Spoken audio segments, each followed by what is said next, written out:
Just after 3 p.m. on the 4th of July, 2012, runners in Seward, Alaska gathered at the starting line. And folks, this was not your typical 5K or fun run. The race that they were about to compete in was the infamous Mount Marathon race. A race so intense that locals insist that if you're not bleeding by the time you cross the finish line, you didn't try hard enough. One of the runners in 2012 was 65-year-old Michael LeMaitre, and despite being in phenomenal shape for his age, the odds were stacked against him. Not only was this his first time running in the Mount Marathon race, but he had never even climbed the mountain before. Both of those things despite numerous warnings from the race directors that rookies should absolutely not, under any circumstance, have their first trip up Mount Marathon be during the race. That's a scenario ripe for disaster, and sure enough, in 2012,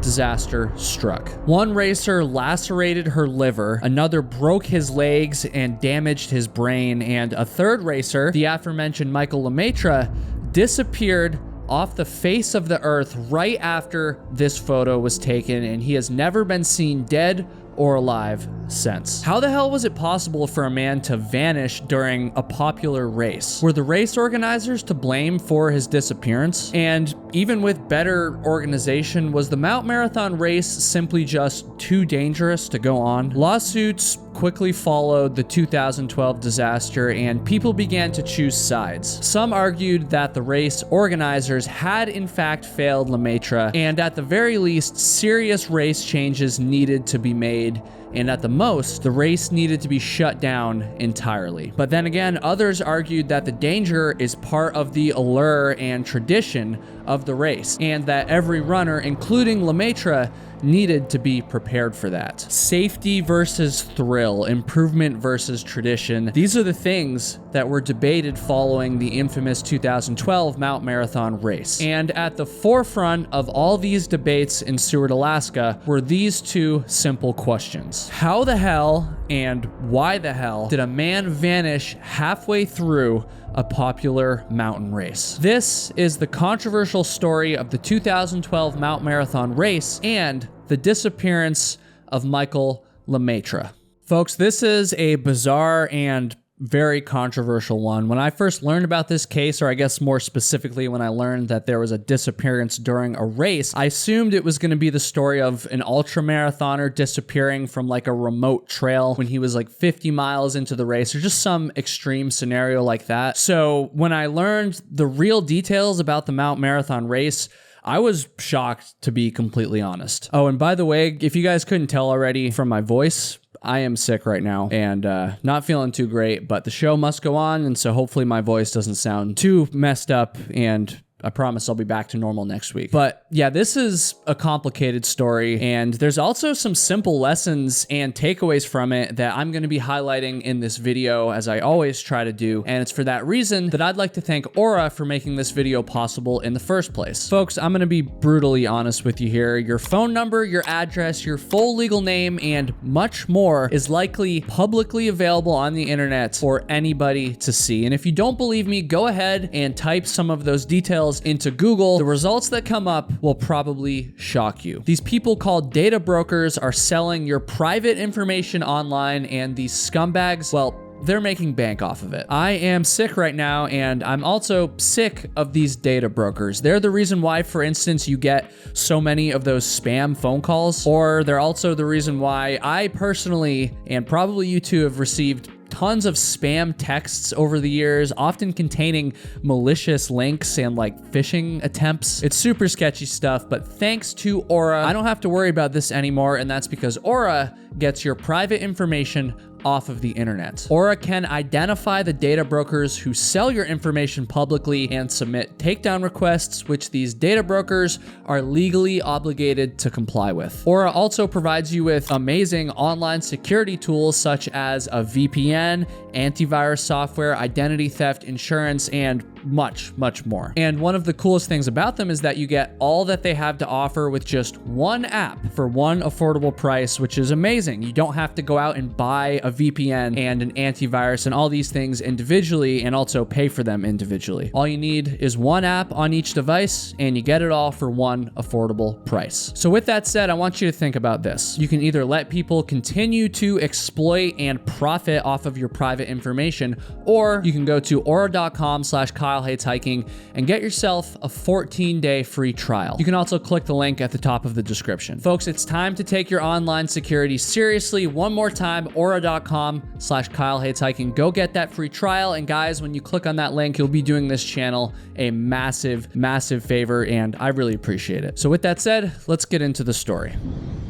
Approximately 125 miles south of Anchorage is the small town of Seward, Alaska. There's not too much going on here. Less than 3,000 people call Seward home, and most of those who visit from elsewhere are doing so either as tourists or commercial fishermen. But regardless of if they're a resident, a tourist, or a fisherman, or anything else for that matter, all who visit Seward can't help but notice the rising slope of Mount Marathon, which dominates the landscape on the western side of town. And though Seward is usually quiet, the 4th of July is a major exception to this. Seward is home to the Mount Marathon race, which is one of the oldest races in the entire world, and it's largely considered to be the oldest mountain race in all of the United States. Every year since 1915, racers start at the center of town, and then they shoot up and then back down Mount Marathon on foot. Now, I want to stress that though this is a mountain race, this is not like an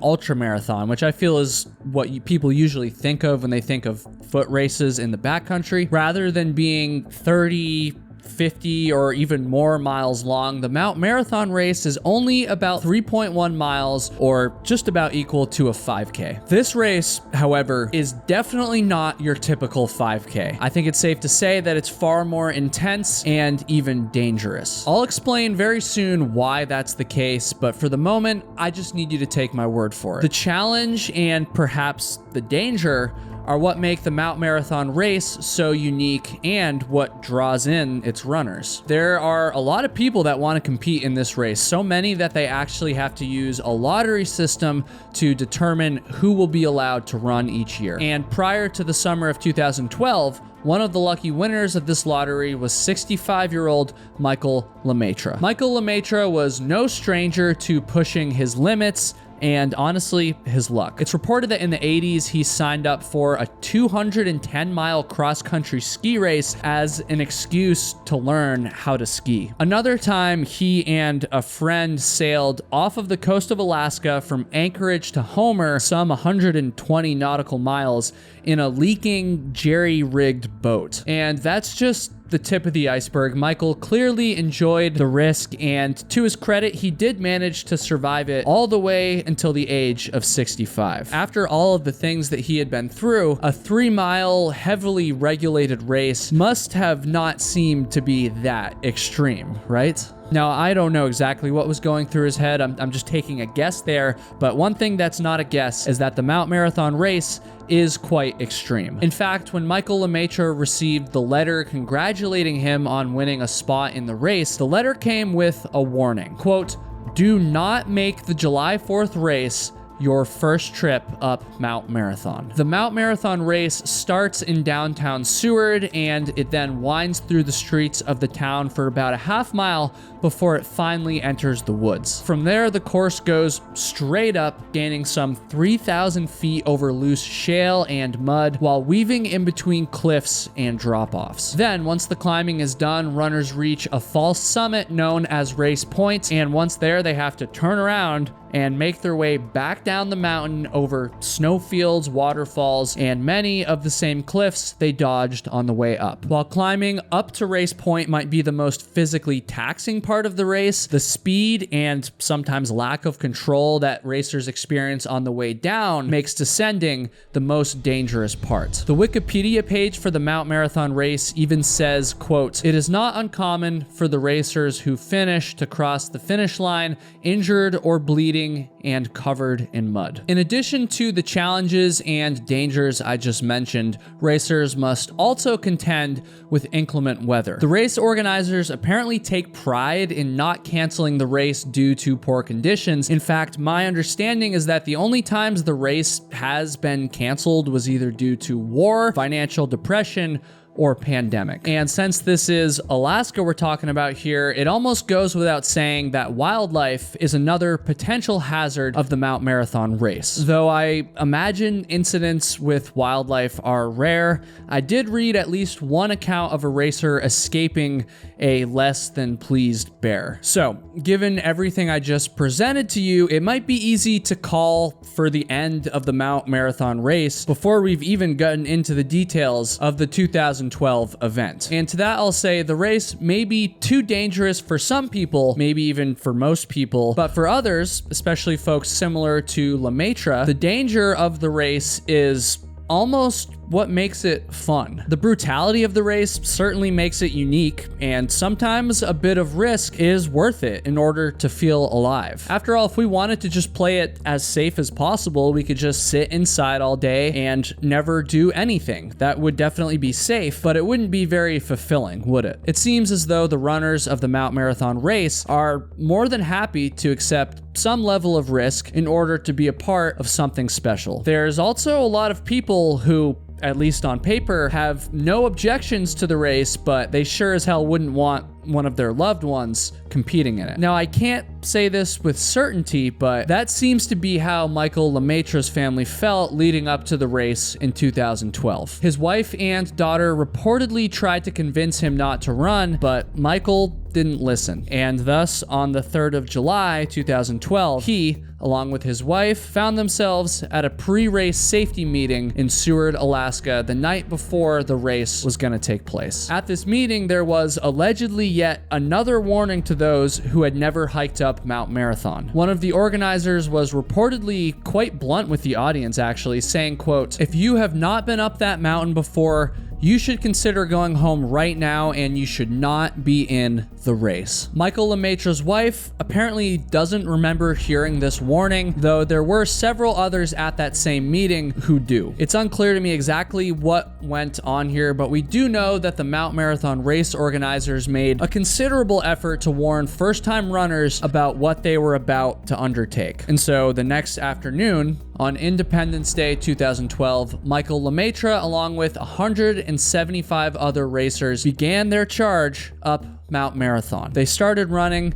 and the half mile of pavement through the downtown area quickly gave way to a steep, muddy incline as everyone began scrambling up to race point, eager to turn around and begin their descent down the mountain. And while I'm sure that Michael was just as eager to do this as everybody else, his pace didn't necessarily reflect that. At 4:30 p.m., a race photographer stationed halfway up the mountain snapped this photo of Michael. He's covered in mud, he's soaked, but it sure looks like he's having a hell of a time, doesn't it? It's important to note here that apparently at the time that this photo was taken, Michael was reportedly in dead last in the race. There were no other runners behind him, and this photo would end up being his last. The photographer who snapped his last photo would not be the last person to see Michael alive, however. There was a timekeeper stationed at race point, which again is the turnaround point, and around 5 p.m., a racer came through and told this timekeeper that he was in last place. This racer was not Michael LeMaitre, however. I guess this person was just confused, and so just to be safe, the timekeeper actually waited another 45 minutes, standing there in cold, windy, and rainy conditions with no tree coverage, by the way, before finally making the judgment that no other racers would be coming up. It seemed like a reasonable judgment, I'm not gonna lie, but unfortunately,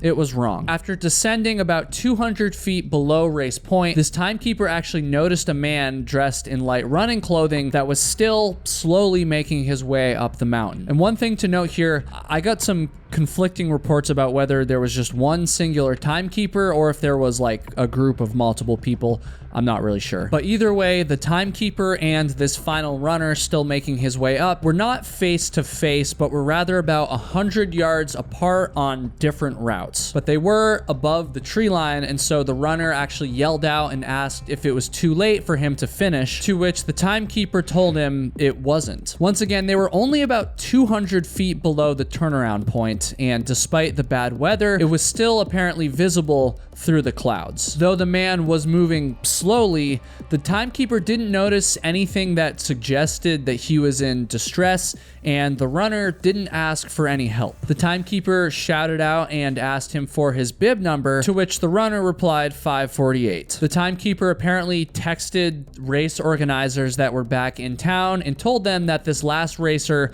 would be finishing up in roughly an hour and a half. It would turn out that bib number 548 belonged to Michael LeMaitre, and once the timekeeper continued to descend down the mountain, Michael was now all alone on Mount Marathon. I'm gonna go off script for a second here, folks. I just want to say that I've noticed in other online discussions about this case that the timekeeper, whoever they were, has gotten a lot of slack for leaving Michael up on the mountain. And, you know, I'm not gonna lie, I definitely think that scrutinizing that decision is reasonable, and I'm sure people will be doing it in the comment section here too, but I just want to give you some perspective. I know a lot of you have experienced this, but I also know that a lot of you watching these videos aren't necessarily hikers, and so you might not have ever found yourself stuck above tree line when it's freezing cold, windy, and you're wet.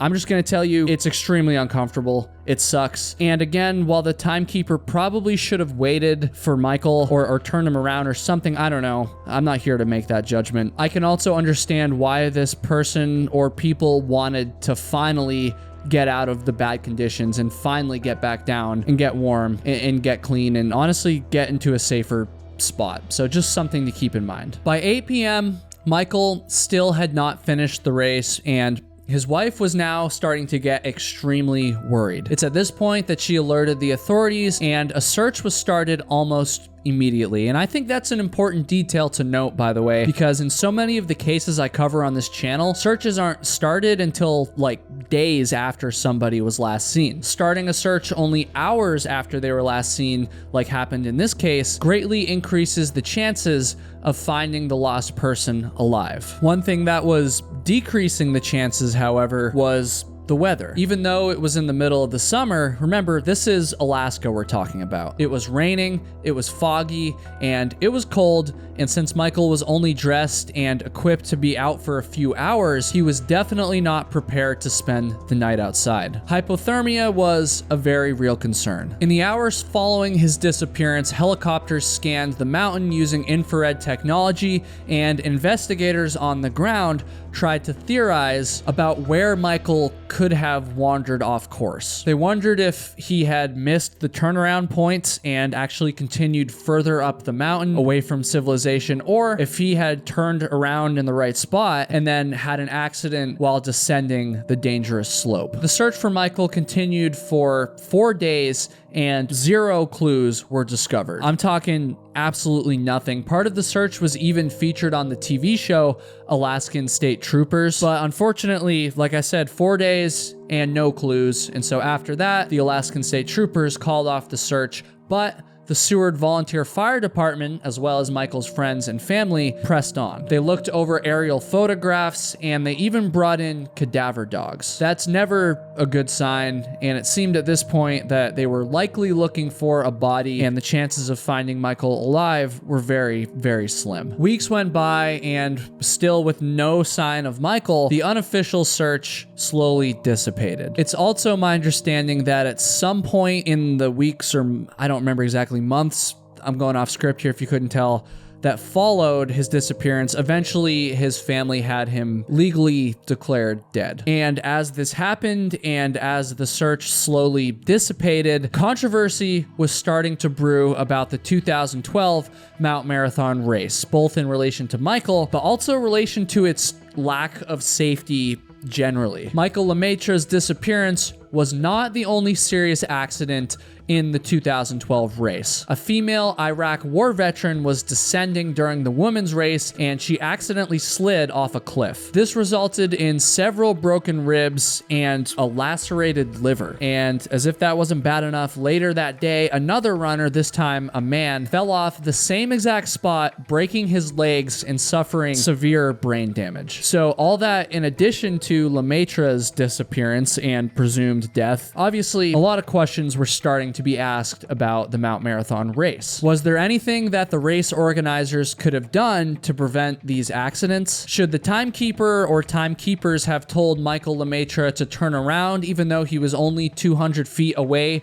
from race point? Who was responsible for his disappearance and presumed death? And who was responsible for the other accidents that happened at the race that year? Just about a year after the 2012 disaster, Michael LeMaitre's wife actually sued the race organizers. These organizers were actually the Seward, Alaska Chamber of Commerce, and LeMaitre's wife claimed that she was owed $5 million due to their negligence during the race, playing a role in Michael's disappearance. She argued that the timekeepers had abandoned their positions at the halfway point before the last runner, Michael, had reached it. She also argued that the race should have been called off that year due to the inclement weather that they experienced, but that race organizers had neglected to do so. The race organizers, the Seward Chamber of Commerce, fiercely defended their actions and the race itself in court. They argued that since Michael's body had never been found, it's almost impossible to pinpoint exactly what happened and blame the race. They also argued that his poor vision meant that he was ill-prepared to be running in the first place. Apparently, Michael was suffering from glaucoma at the time, and he was actually in the process of recovering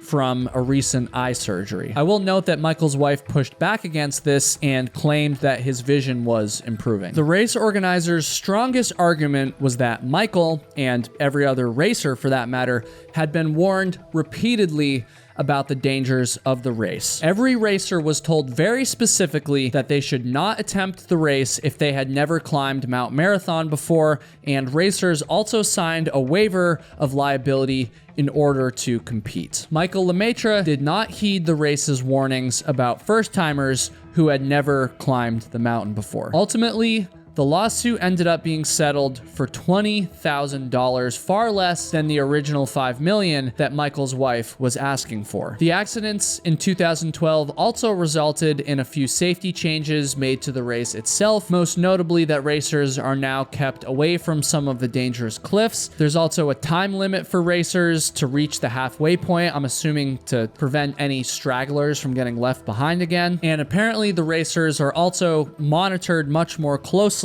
while they're on the course these days. Now, despite the settlement and despite the changes that were made to the race organizers maintained that they were in no way responsible for Michael LeMaitre's disappearance. The Seward Chamber of Commerce said, quote, "The decision to resolve this matter," referring to the settlement with LeMaitre's wife, "was a business decision made by the Chamber's insurance company and is in no way an admission of liability. The evidence supports the conclusion that the Chamber was not negligent and did not cause or contribute to Mr. LeMaitre's disappearance or presumed death in any way." LeMaitre's disappearance and the events that happened in 2012 at the race in general have raised a lot of almost philosophical questions about risk and responsibility in the outdoors. It goes without saying that you're always gonna assume some risk anytime you leave your house, and I think that we can all agree that some level of risk is worth it in order to live a fulfilling life, as I mentioned earlier in the video. But a line clearly has to be drawn somewhere, right? And much of the debate following the 2012 Mount Marathon race revolved around where exactly that line is. To this day, there's still been no sign of Michael LeMaitre, and his case remains a mystery. My heart goes out to his friends and his family, and I hope that someday they're able to get some closure. So Lately, I've been thinking a lot about the men and women who volunteer their time for search and rescue. They're a part of almost every story that I tell on this channel, and honestly, I think they deserve more recognition than I've been giving them in these videos. So with that said, I've decided to make a donation to the Seward Volunteer Fire Department, who, as I mentioned earlier, was responsible for much of the search efforts in Michael LeMaitre's case. I'll have a link to their website in the description, and though I'm not affiliated with them in any way, I've never spoken to them and they have no idea that I'm making this video, I still encourage you to make a donation just like I did. I think I'm gonna start calling out these volunteer search and rescue groups when they're involved in the stories that I covered, because many of them are actively accepting donations, and I think it'd be a good way for all of us to give back a little bit. If you're a repeat viewer of this channel, double check to make sure that you're subscribed. I've noticed that a lot of people are telling me that YouTube is unsubscribing them for some reason, or maybe you just forgot. And statistically speaking, I do know that most of you are not subscribed, so please do so and help us get to our goal of 500,000 subscribers. Once again, I'm sorry for being sick in this one. I hope my voice didn't bug you too much. And thank you all so much for watching. Assuming he's not out there somewhere, I think it's pretty safe to say that unfortunately he's probably passed. May Michael LeMaitre rest in peace.